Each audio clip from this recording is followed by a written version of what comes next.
Hey guys, what's going on? It's Rekt Capital and welcome back to the Rekt Capital channel. Thank you so much for joining me in today's video about the 4-year cycle and how the death cross for Bitcoin could potentially impact that 4-year cycle. Subscribe to the channel for more videos like this in the future. We are at 30,000 subscribers, so thank you so much for your support. Let's dive right into the video. So this is the 4-year cycle. And if we just focus on each 4-year cycle, this being 4-year cycle number 1, number 2, and this candle 1 being effectively the very first stage in the new 4-year cycle. So if we just focus on this 4-year cycle right now, candle number 1, we're currently seeing a potential death cross upcoming. And we're going to be talking about how this death cross could impact this 4-year cycle. But to do that, we'd have to look at previous 4-year cycles and the previous death crosses that have happened at that time. So here's the first death cross in 2013, roughly speaking. When we crashed, when we peaked in that bull market, we then enjoyed a 74% crash before the death cross actually happened. Because after the death cross happened, when the 50 EMA crossed over the 200 EMA, we saw another 71% crash. So essentially speaking, we're seeing a mirroring. So 73% prior to the death cross, so from crash to death cross, 73% down, and then another 70% down after the death cross occurred. So you can see there's a bit of a symmetry there. Prior to the death cross and after the death cross, how much we crash in Bitcoin's price action. So if we just focus here on 2013, right over here, you'll notice that during this year, at the end of 2013, is when we started to crash, right? So that death cross essentially facilitated a bear market in the following year, which is integral to building this overall 4-year cycle, right? Because this death cross happened after a 70% drawdown and then crossed over, and then we saw 70% drawdown once again. And this was already deep into 2014. So that bull market in 2013 peaked, and the death cross essentially confirmed the bear market. Let's now focus on the mid-cycle, or at least the logarithmic growth curves here, to just understand what happened during that death cross. Because the death cross, essentially speaking, happened at around this point in price action, right? So at the end of the 2013 bull market. But if you guys just focus on these logarithmic growth curves, you'll notice that we had a rejection from the very top of that growth curve, which is where bull markets tend to end, right? And then we rejected all the way towards the bottom of the growth curve channel, bottomed in 2015, and then began an ascent once again.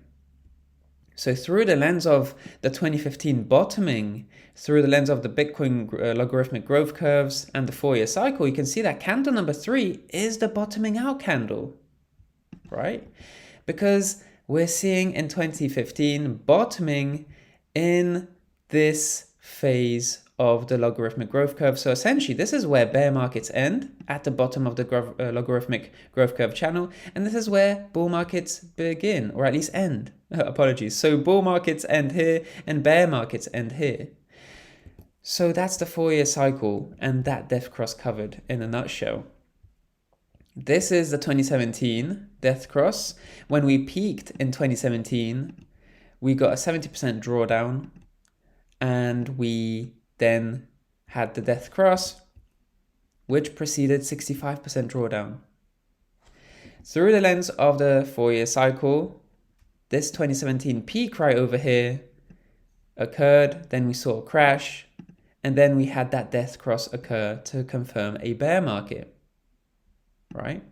Because if we just focus here on this death cross, in December 2017, we got that death cross, we peaked, and then in 2018, sometime midway in 2018, we got that death cross to proceed further downside, 65%. So you can see that this is the candle 2 proceeding, or at least showcasing to us that this is a bear market in the 4-year cycle. And through the lens of the growth curves, once again, you can see that 2017 to 2018, Bitcoin peaked at the top of the growth curve channel.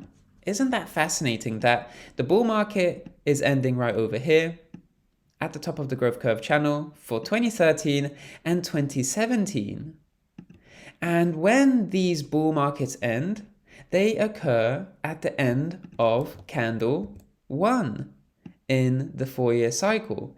And you can see this in 2013, in 2017, and the death crosses occur in candle 2 of the 4-year cycle each time. Sometimes mid-year of candle number 2, just to confirm that bear market. But of course, you look for different signs to confirm a bear market. The death cross isn't the best indicator to just confirm a bear market, because of course you can see quite a lot of downside before you catch on that there is a bear market. But in any case, if we just focus on the logarithmic growth curve channel, end of the bull market at the top of the channel, and that essentially corresponds to this piece of price action, the 4-year cycle ending, peaking over here, and then the death cross occurs in candle number 2. So let's now move on to the next death cross that occurred in June 2019, or at least in June 2019, we peaked at 13,900, experienced a 53% retrace before we got that death cross, and essentially afterwards, we saw a 55% retracement. But of course, at the same time, you could argue that we had loads of meaningless death crosses and golden crosses over here, most notably this one.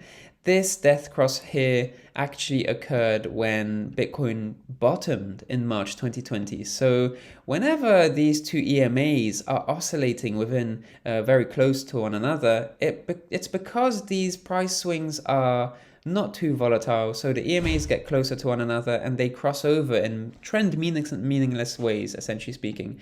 So this death cross right over here occurred, and then we got a golden cross briefly, then a death cross nonetheless. I still count this one as one death cross, but nonetheless, of course, we saw a bottoming here once that death cross happened here, and then we rebounded into a new bull market.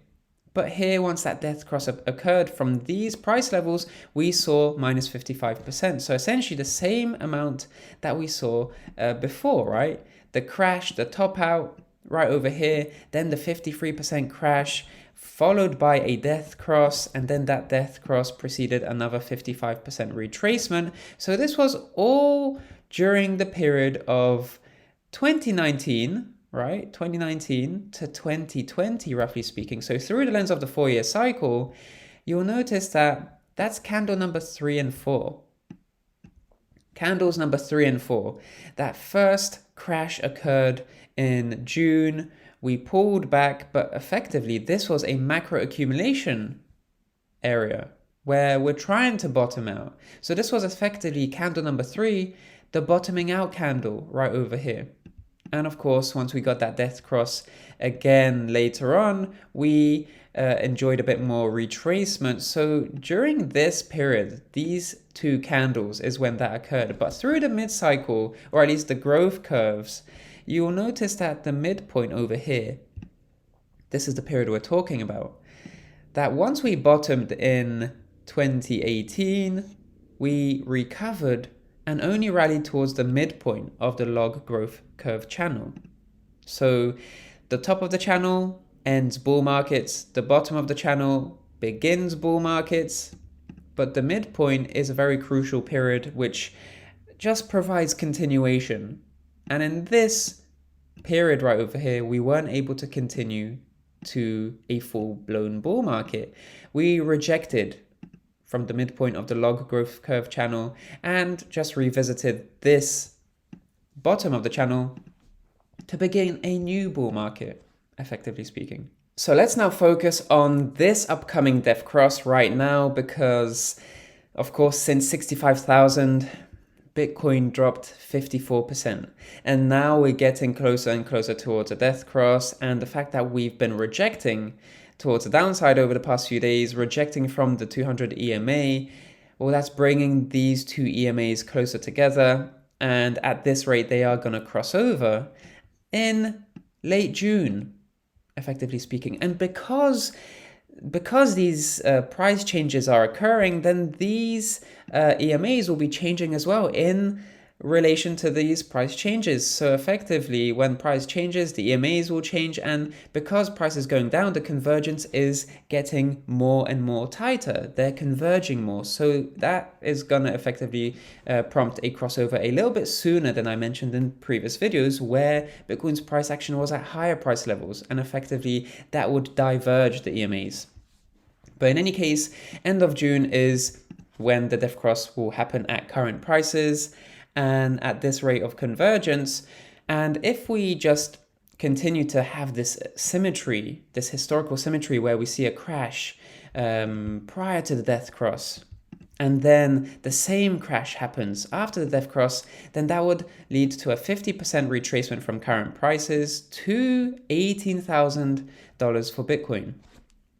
Of course, this doesn't have to happen necessarily, because we have to focus on other things. And some of those other things are the 4-year cycle. So we have candle 1 right over here. And we tend to see we tend to see death crosses happen to confirm bear markets, as we saw in 2013, in 2017. But we also saw death crosses just precede a macro accumulation range where we were trying to bottom out. But we were effectively just macro accumulating here, macro ranging during a period where candle number 3 and number 4, these are bottoming out and recovery candles through the lens of the 4-year cycle. So we've never ever seen a death cross happen in candle number 1. And candle number 1 is effectively the most explosive exponential year for Bitcoin's price action in a new bull market. So it would be anomalous to see a death cross, but it is going to happen. We can't avoid this death cross. The most important thing to watch out for is the crucial support areas that will be supporting this bull trend. And for the time being, one of those areas for the bull trend is the fact that we are currently mid-cycle. Because, of course, if you focus on this ending the bull market, this low channel beginning the bull market, the channel low beginning the bull market, the channel high ending the bull market. If you focus on 2013 right over here, where you had a mid-cycle correction around the midpoint, that's the black level, around the midpoint of this log channel, you saw this mid-cycle correction, which was in candle number 1, mind you. This mid-cycle correction in 2013 occurred in candle number 1, and you can't even see it here on a 4-year cycle. It's very important to just notice that this is a very similar situation. This mid-cycle correction in 2013 is very similar to the situation that we're seeing right over here, because this current candle right over here is just below the midpoint of this log channel.